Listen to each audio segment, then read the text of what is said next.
All right, it's time, ladies and gentlemen. Welcome to another episode of Crazed Game Master Rambles. This time, it's about divine creatures and entities in my D&D campaign. We got a lot of them, and so I'm going to take a little bit of time and just kind of talk about it and have a fun time, and it's going to be so fun. Thank you guys for joining. Let's get into it. So, no one asked for this. I just want to do it. But what I'm going to do is I'm going to talk about all of the divine creatures, both gods and not gods. I say all. This is all the ones I have that are ready, right? Because I don't want to get into hours of world building and creature building and stuff if it's going to be things that the players aren't really going to interact with, right? That just doesn't work. It would be ill-advised of me to do that. So what I want to do is invest in what the players are interested in. And so right now, Ozak and Hallic are the most important gods, closely followed by Micah, Fia, because of that, and then any opposition to them.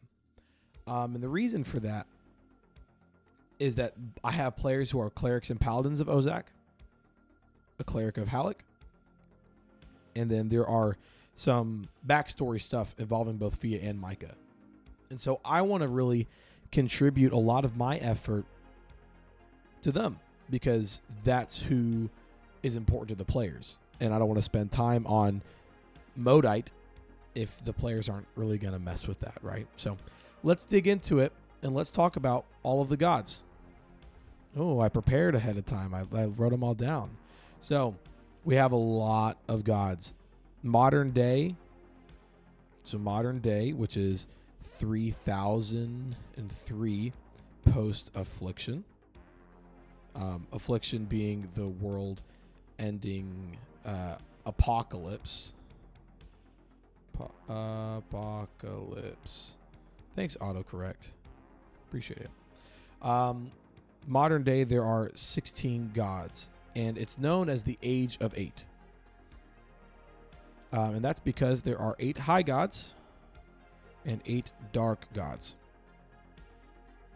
And let's dig into each of these gods a little bit more, and then we'll talk about some other stuff. So let's start with a rule on gods. Actually, before I even get into them, there's a couple of rules about gods. They, at least this was for me whenever I was writing them, I wanted to kind of adhere to this rule of 2, which is that gods come in pairs, at least of like an alliance. And so gods aren't going to be, I'm the god of the sun, and then I have no one else around me in that same sphere, right? So they come in pairs, and then there's another pair that opposes them. So that's why there's 8 high gods and 8 dark gods.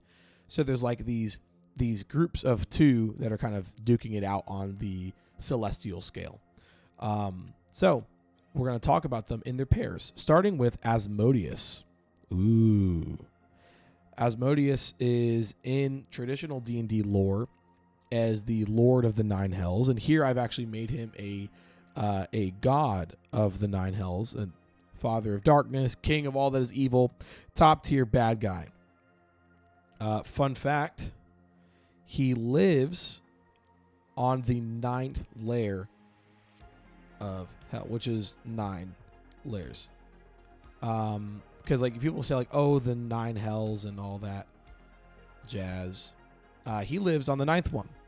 And then Modite, his son, the Prince of Shadow and heir to the Throne of Skulls, which is the throne that Asmodeus has, he lives on the 1st layer, which is known as the Shadowkeep Fortress. As long as it's a cool name, I don't really care. I think Shadowkeep Fortress sounds really cool. But basically, Modite is all about darkness, not only spiritual and emotional darkness, but also just like the actual presence of darkness and shadows. He's like That's his vibe. Very emo, very Modite would be more involved with the world than Asmodeus.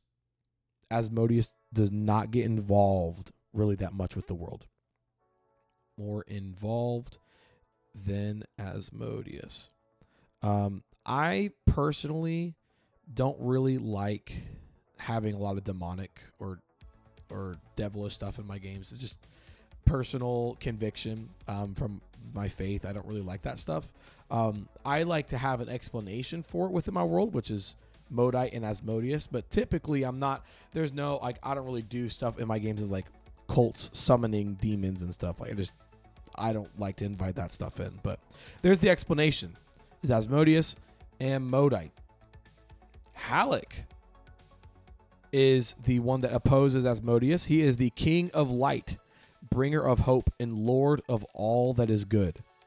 So, he is the sun god, lowercase. Can't uppercase God because there's only one. Hallic is the king of light. So not only, spiritual light, but also physical light. And he is the Lord of all that is good. And so he is basically the embodiment of pure goodness. He's kind. He is righteous. He is just. All those things. And what we're going to do is we're going to look at, we're going to use him as an example to talk about angels, because I've actually gotten into the description of angels.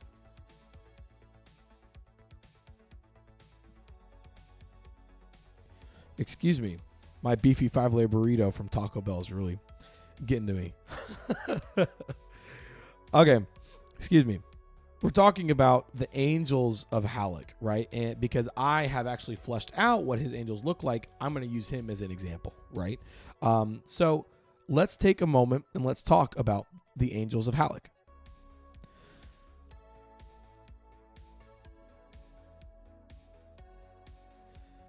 All right, let's talk about the angels of Hallic. Excuse me. So we have 3. And I like the rule of 3 when it comes to angels. My goal with them is that they are easy to understand and decipher and interpret, at least because I think angels can be really cool. Shout out angels. They're really awesome. Every god has 3 types of angels. And then they have 2 archangels. Wow, my spelling is incredible right now. Okay, they each have 2 archangels, which are like independent, very unique to the god angels. But they also have 1 demigod. So they have 3, 2, 1, right? Which I think is pretty cool. But let's talk about them. So flickers, which are the smallest, not only in size, but also in authority of Hallic. They're small motes of a floating light. They surround a priest or cleric of Hallic, warming them and providing light and love to them and their allies. They have little to no intelligence and do not understand anything other than basic commands. So that might be like, well, what's their purpose? Trying to figure out how to word it right. A flicker, think of that as an extension of the presence of Hallic, right? If he's the Lord of light and he's the god of light, not only the sun, but also light itself, it would almost feel like an extension of his presence around them. Think of it like it's somewhat animalistic and it's like an intelligence. It's not an intelligent creature, but more so just like it understands the emotion of somebody. Like if someone's mad, it'd be like, whoa, calm down. But it does provide comfort and admiration. It is a way to show compassion, right? I might give a flicker, if I'm a cleric and I have a flicker floating around me, I might say, hey, go to them and love on them. And the flicker goes, it nuzzles up against your neck and you're like, oh, I feel a little bit better. That's cool. I like that. Next is a flash of Hallic, a spectral embodiment of Hallic. Prophetic in nature, the flash of Hallic brightens the light in the room by a large margin and will then possess, I'm saying possess in quotes, in quotation marks, will possess a nearby creature to speak the will of Hallic. That's pretty sick. Undead who are within the presence of a flash of Hallic will flee in terror of nothing. And nearby creatures have resistance to necrotic damage and radiant damage while the flash of Hallic is around. That's pretty cool. That's just objectively really cool. That there's a creature that appears before people. You don't even see it, but you just see, its presence is around because the lights are brighter and somebody's like, whoa, and he's like talking and you're like, what is happening? I think that's really cool. I like that it's like most of the time angels are depicted as just humanoids that are perfect in complexion and have bright wings. And that's kind of what I did with the flare of Hallic, which is this third one. Is I want a lot of the angels to be unnatural. I just think that's cool. I don't want them to look all the exact same. Like, well, every one of them has a humanoid who looks a lot like a human, and they embody the god. That's neat, but I think that we can do better, right? So I thought this was a cool way to do it. As the prophetic messenger of Hallic is actually just a spirit that possesses someone else to speak it. It's pretty sick. Next, we have the Flare of Hallic, the embodiment of light against darkness, a humanoid angel with bright wings holding a flaming sword. They strike down the forces of evil. Creatures around them are passively warmed and healed. What a sick thing. Hey, Modite's on the move. If a Flare of Hallic shows up, we're good. We're good, guys. I'm not too worried about it. That's awesome. That's cool. So I use these as kind of a baseline of every god gets 3 angels, 2 archangels, and 1 demigod. I feel like that, if we're getting into the divinity of a god, this is a great way to like give them enough presence without it being overwhelming, right? So cool. Let's talk about Aether, the daughter of Hallic, princess of sun and moon, just particularly the moon more so now, because again, I wrote this whenever I was but a wee lad in 2023, so over 3 years ago, which I'm pretty proud of, that this lore is still growing and expanding years into it, which is cool.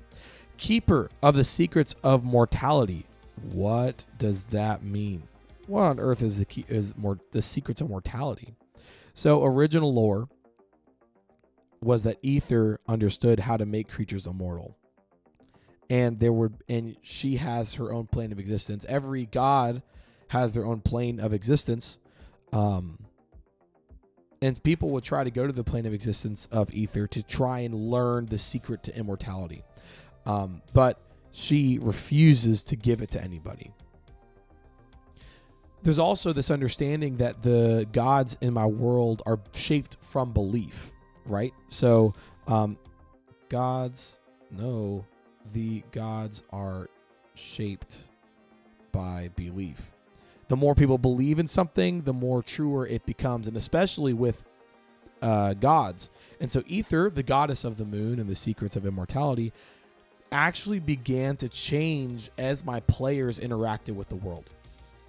And what I mean by that is that they stopped really seeing the secrets of immortality thing. They figured her to be the goddess of knowledge because she held this massive library within her plane of existence, which, yes, it did keep the secrets of immortality, but also she has an angel called the bookkeepers and tome keepers who actually will go and kind of stow away knowledge. And so they all were like, well, she clearly must be the goddess of knowledge. And I didn't think of that, but that's who she is now. And so I would say, I guess the best way to put it would be goddess of knowledge, lowercase. Goddess of knowledge. That was added and changed from 3 years ago when I originally wrote this lore because the players believed it. So I thought that's pretty cool. It's a fun way to interact with the world. Krieg, god of war, baron of war and spear, law enforcer, and the leader of the blood pact. Seth, what is the blood pact? It is an understanding between Krieg, the god of war, and Tyche, the goddess of peace and justice. No, just peace. The two of them wrote the blood pact, and it is that if the gods ever go to war, both Krieg and Tyke must agree to it. Tyke obviously doesn't want war. Krieg loves war. Krieg's like, oh man, that stuff is fire. But there are dire consequences to gods going to war. And so Krieg and Tyke have this understanding that both of them must be in agreement if the gods are ever to wage war. And the gods will not wage war until the blood pact is written. I guess I should also clarify that it's specifically in reference to Krieg and Tyke and their pairs. So like if Hallic and Modai go at it, okay, buddy, you guys do you.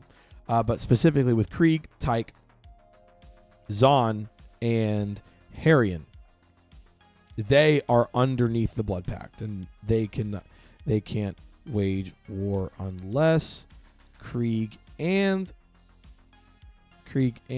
Tyke agree. Smiley face. Cool. Zon, understudy of Krieg, the trickster, the prince of deceit and covetousness, and the youngest god, the newest god to be added to the crew. Why? Haven't gotten there. I don't know why. If you think of something cool, leave it in the comments. If you've made it this far, put in the comments saying, Zon, you're pretty cool. Tyke, diplomat of peace, queen of forgiveness, and the rider of the blood pact, mother of Harian. Simple enough. A lot of her iconography is that of judges, which I think is pretty unique. And that's why I was like, is she the goddess of peace and justice? Maybe, if enough players believe in that. Right now, I don't think there are any that are like really vying for that. But also, we're not really invested in Tyke's story. Harian, witness to chaos, muse of rebellion, and father to the shepherd and selfless, son of Tyke. This is unique because typically we think of gods of chaos as evil, but Harian is a god of chaos, but to those who are oppressed. He's the muse of rebellion. Whenever a rebellion is like being inspired from a place that is corrupt, and like there are people trying to gather to stop that, Harian usually has his hand over that. Like, wow, I see them struggling. I want them to rise up. It's actually pretty cool. There is a place known as Nautilic. Oh my gosh, that's a monin. It's a cool creature. I found that online. This is a humongous map of Nautilic, totally unrelated to what we're talking about. Well, except for one thing. Their government is sometimes viewed as very corrupt, and to combat people trying to rise up against them, they have outlawed the worship of Harian anywhere in Nautilic. So if you're in Nautilic, if you're in Asfield, and you got a church worshiping the god of rebellion, you are going straight to jail. So, unique little tidbit about the modern day and how he's interacting with them, right? So, cool. Aelios. Oh, my mic fell. Aelios, grandfather of decay and sickness, plague bearer, and the groom of death. It's so peak. I love Aelios. Have you ever played Warhammer 40K? All 40,000 of the Warhammers, each of them named. One of them is named Nurgle. Smiley face. I love Nurgle. Best chaos god out of all the chaos gods. But that's kind of what Aelios is based off of. Grandfather of decay and sickness and the plague bearer. He is married to Lady Gloommaiden, who is the goddess of death. Grandmother of death and passing, widower, and bride of the plague. They're both depicted as older. I think that they might be some of the oldest gods. I'd have to think about that. I'm doing a campaign which takes place 150 years after the affliction. And they actually have their own unique divinity, because not all the gods were born yet. You know, like Zon definitely didn't exist. But the concept of like war, yeah, Krieg's probably one of the oldest gods. But Lady Gloommaiden is actually not an evil god so much as just she is responsible for death. And death is a part of it. No one is immortal unless you got ether helping you out. And so people will go and die, and they're taken to Lady Gloom-Maiden's domain. So when you die, you go to her domain. You are judged and then sent to said domain for eternity. And what I mean by that is that if you are claimed by a god, let's say that you worship Ozak, the god of life, well, then you go to Ozak's domain. You worship Zon, you go to Zon's domain. If you worship no god, you stay on Lady Gloom-Maiden's plane, which is like limbo. Unless you're inherently a very evil person, and then you would go to the 9 hells. And there is obviously layer 1 is Modite. And what Modite does is that you go to layer 1, and Modite kind of lays it out pretty plain for you. He says, hey, you're about to suffer for all of eternity, or you can join my army.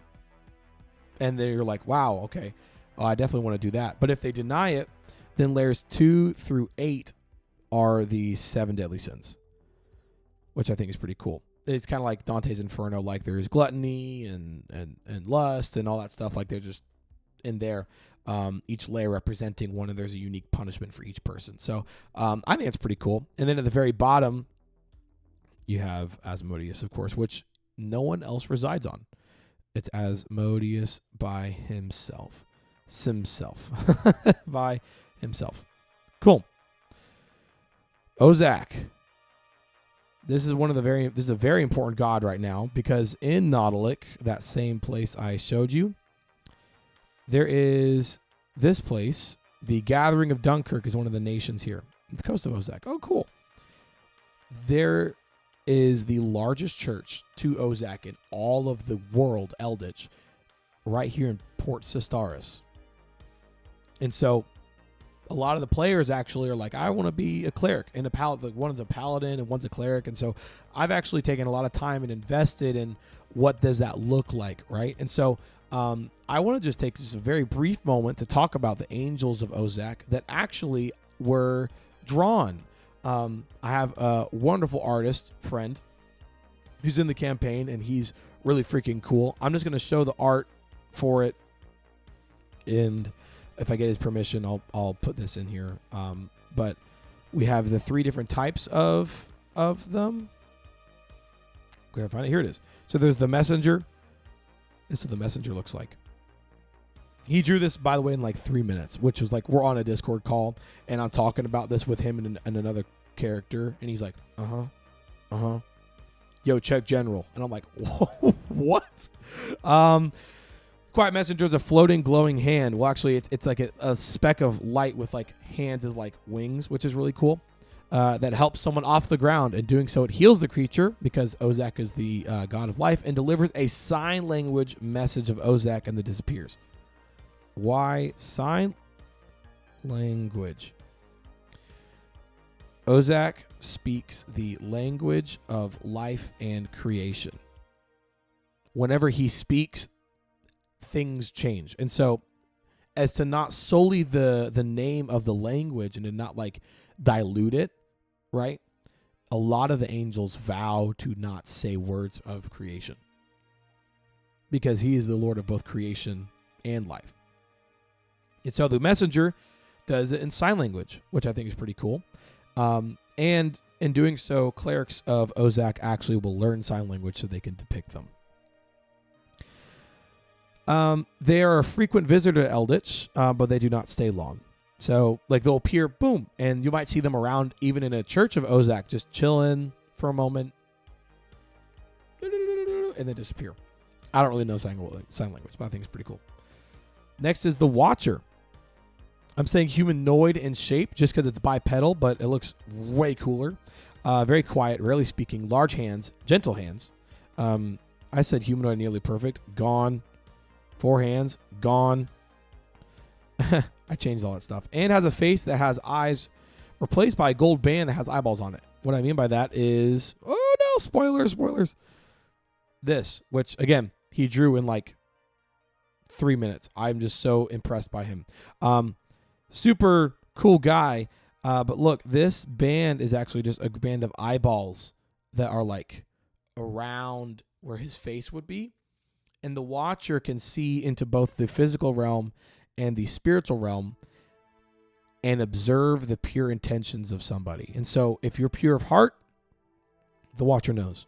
If you're not pure of heart, the watcher also knows. And so cool thing about them is that they don't appear as frequently, but they stay for longer. And there's actually one that actually resides at Port Sistaris, where the Church of Ozak is, permanently watching to ensure that those who enter the church are pure of heart. So it's pretty cool.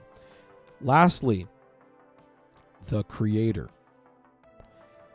Oh, new initiates must gaze to the eyes of a watcher that they must learn your true nature, which I think is pretty cool. But the Creator, it is an amalgam and is constantly constantly changes. He speaks a single word of creation and then drastically changes the area. One word, and 200 years ago, the abscess was formed. The abscess is that huge blob on the map. And one word, we don't know the word that was spoken because I haven't written it yet. And the abscess was formed. We're like, what the freak? This is crazy. But yeah. And you got a little spoiler, but this is what he looks like. Really cool. Again, so impressed by my friend's art. I'm going to link him in the description so you guys can check him out on Instagram and stuff. He's got just some of the most impressive art I've ever seen. He actually did a commission for the final boss of my campaign I did, which lasted like a year and a half. And I was like blown away by it. So maybe I'll share that story sometime on here too, but we'll see. So that was a cool reason to talk about these cool beings. But yeah, Ozak, Emperor of Life, incarnation of creation, husband to birth and love, which is Scarlet, the monarch of love and birth, passion's muse, and wife to life and creation. Specifically, this is in reference to not like lustful love, like a lot of like goddesses of love are like depicted as like very scantily dressed girls who like all that. That's nasty. That's not what I'm about.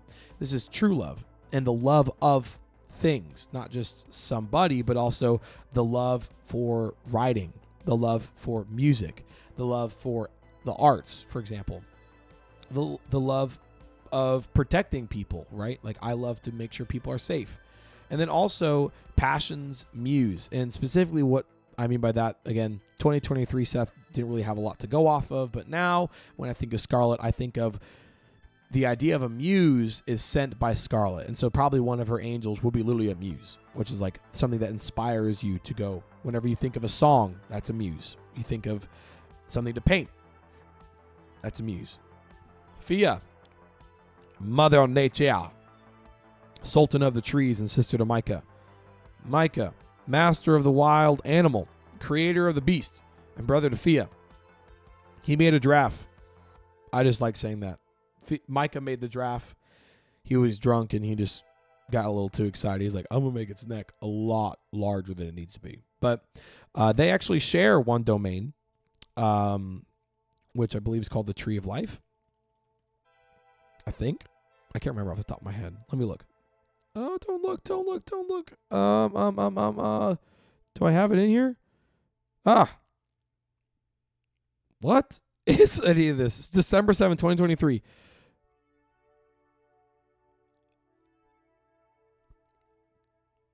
I have no idea what any of this means. Mother Nature, Father of the Wild, multicolored trees, forest vibes, temperate and boreal. Dozens of different biomes, nomadic, no building, lots of... Oh, okay. So I wonder if I can do the draw. So this is going to be really bad, guys. I'm going to try my hardest. But imagine there is a massive tree, broccoli incoming, massive tree, and then oh my gosh, the biome is split into different regions and different biomes and terrains like that. It's like you have over here you have like plains, and over here you have like a desert, and over here you have like the Arctic. Not drawn to scale, by the way. Oh gosh, no. How do I want to type. Oh gosh. Chat, I figured out how to type. Not drawn to scale. Yeah, so like they share the same plane of existence, which is pretty cool. But anyways, sorry. I got a little distracted.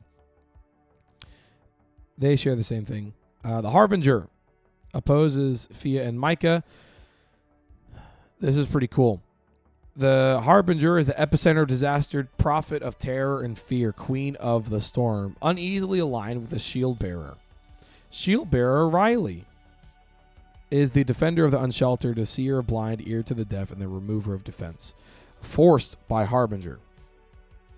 So I have there's a couple of theories going on as to shield bearer Riley, because shield bearer Riley in my campaign actually is the disguised Gore, god of blood. But he was disguised as Shieldbearer Riley and actually was a lover to Fia before he was taken and or abducted by the Harbinger and forced to work with the Dark Gods. Some people believe that Shieldbearer Riley is still a real god, and because people believe that, he probably is. He's probably a lot weaker than a lot of the other gods. But now that Gore has been officially killed, like he's dead. Shieldbearer Riley might still be alive. Is alive? Question mark. We'll have to see. Only time will tell. You might be wondering what happened to Gore.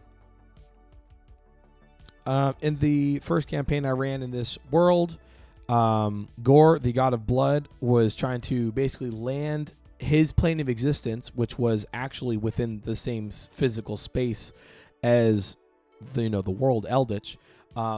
He had a massive asteroid that was filled with like an ocean of blood,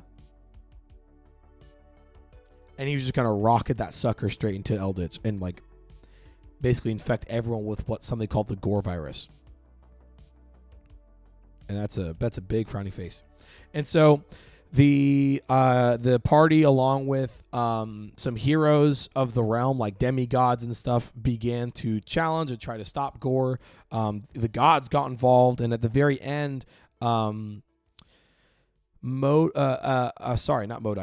Hallic, the god of the sun, moved the sun across the sky and intercepted the asteroid. The asteroid slams into the sun and it melts within the sun, but the sun is damaged.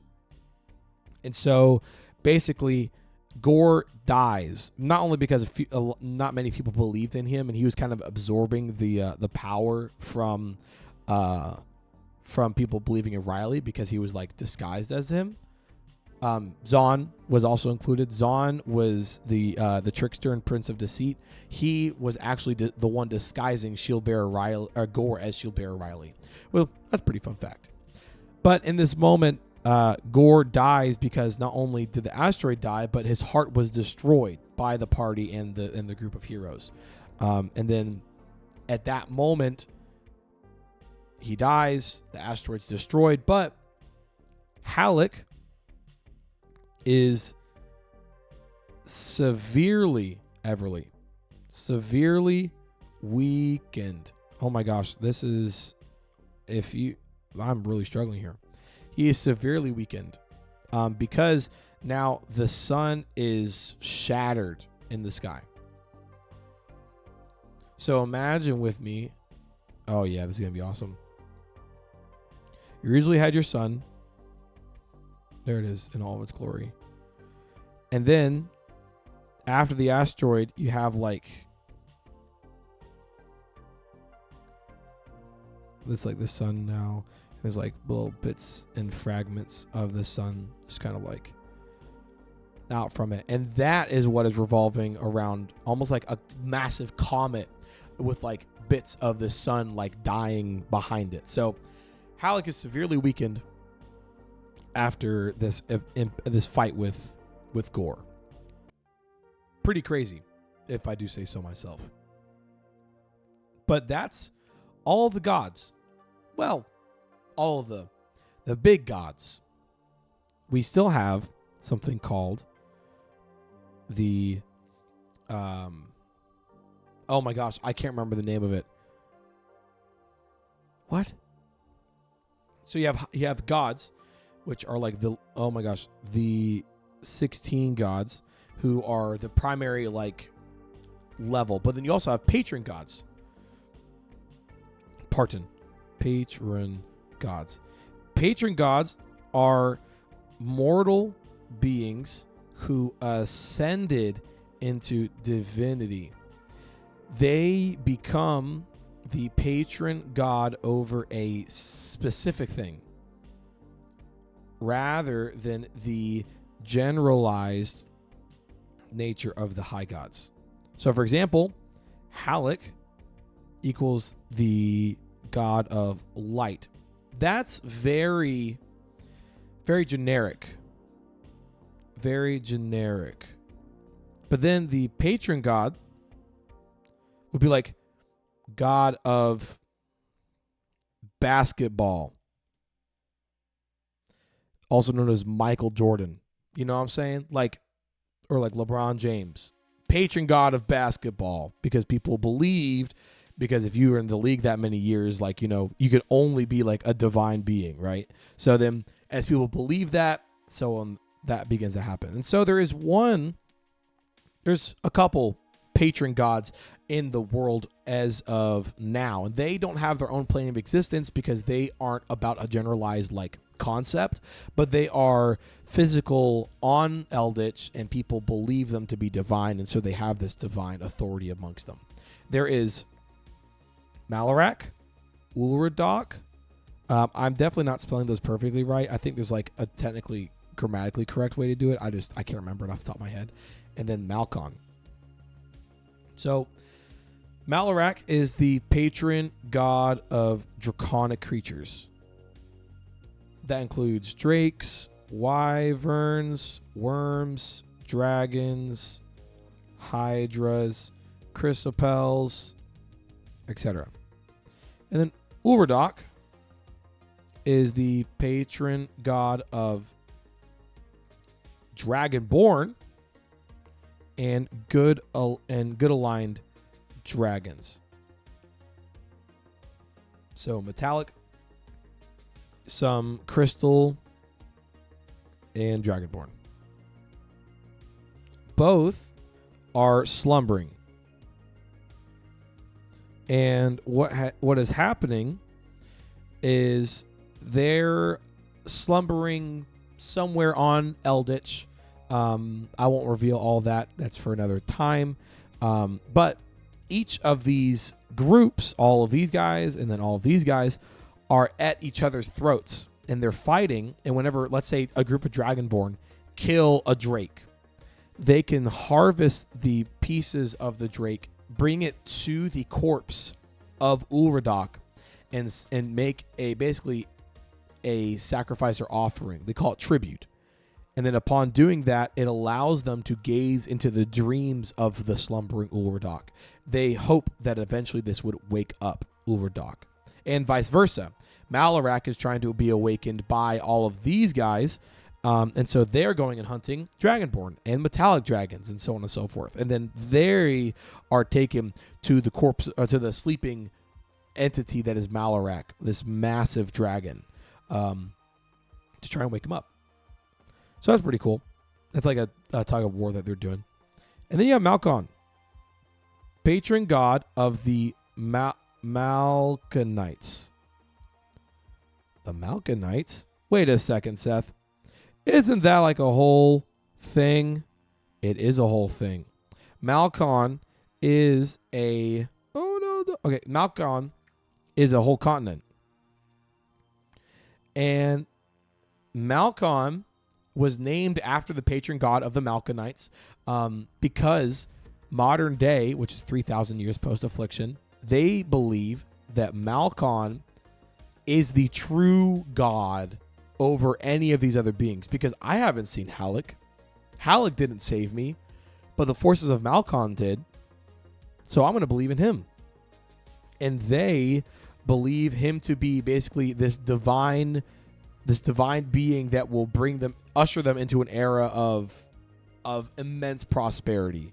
And so actually that whole continent is monotheistic, which is pretty cool, because normally you find that in D&D realms there is so many gods that it's impossible to be like, yeah, I just believe that this one God has true power.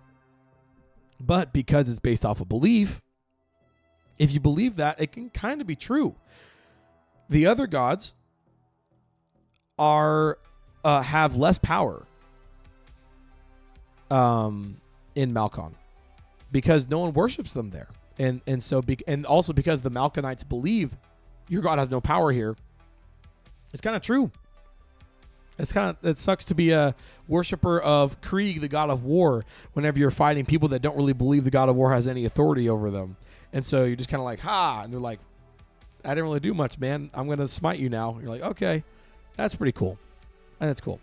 There is one more thing we need to talk about when talking about divine creatures, and that is plane riders. So I don't actually have a lot for plane riders, other than they are not gods. They are independent celestial creatures, typically good or neutral aligned. They don't have to be. They coast between planes of existence and feed off the ambient magical divine energy. They try to stay uninvolved,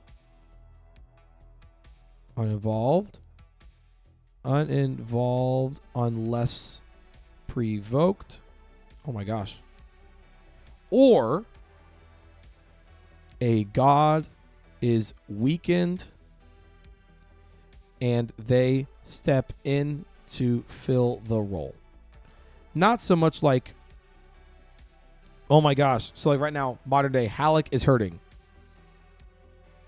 It's not like now there's a plane rider of light. It's more so that the people who worship Hallic are like, my magic is faltering because of how hurt he is from defending us from this.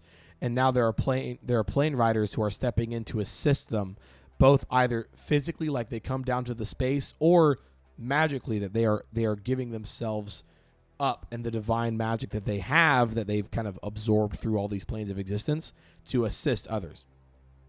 And so this is a good way to do like a warlock patron of a celestial warlock,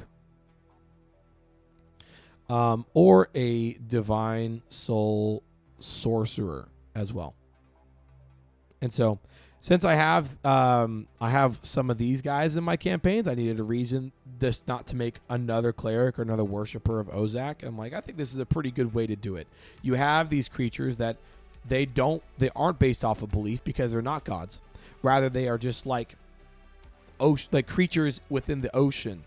But rather than an ocean, it's the expanse of magical energy that is within these planes of existence. And so they ride along the waves of these planes of existence, absorbing the magical energy. And then whenever needed, they can step in to assist mortal beings whenever their god is unable to. So I think that also makes for a pretty cool like reason for them to get involved. Like right now, like within the world, it was maybe 2 months ago that the sun like blew up. And you're like, what? Why did that happen? Now all my magic's failing, but now there's this cool, like, weird creature in front of me that's like, hey, man, I'm so sorry that happened. Here's some of my magic to hold you over. You're like, oh, okay. Sounds good. So I think it's pretty cool. Overall, we have talked about the gods of the modern day, the angels and the examples of angels, the couple planes of existence, like the 9 layers of hell, or Lady Gloom-Maiden's domain, or Micah and Fia's tree of life. Talked about some of the angels, like the creator, the watcher, and the silent messenger. And we also got to talk about patron gods like Malarak, Ulradoc, and Malkon. And then finally, we got to land on plane riders. So there's a lot of divine stuff in Eldetch. And that could be overwhelming. I know that we talked a lot for like 45, 46 minutes, which is great. Thank you guys for watching if you guys did. I'm really thankful for that. I love getting to do this. If you ever have something in my world, you're like, I really want to see that, tell me. And I'd love to talk about it. I don't do this super often, but when I get the chance to, it is one of my favorite things to do, which is just talk and ramble about things that I am passionate about. So I'm going to end it off here. If you have any thing on your mind that you want to talk about, leave it in the comments. Don't forget to like and subscribe for more D&D or vlogging or music or church content, whatever you guys want to see, we'll put it in there. Thank you guys so much. Have a great rest of your day. And Zon is cool.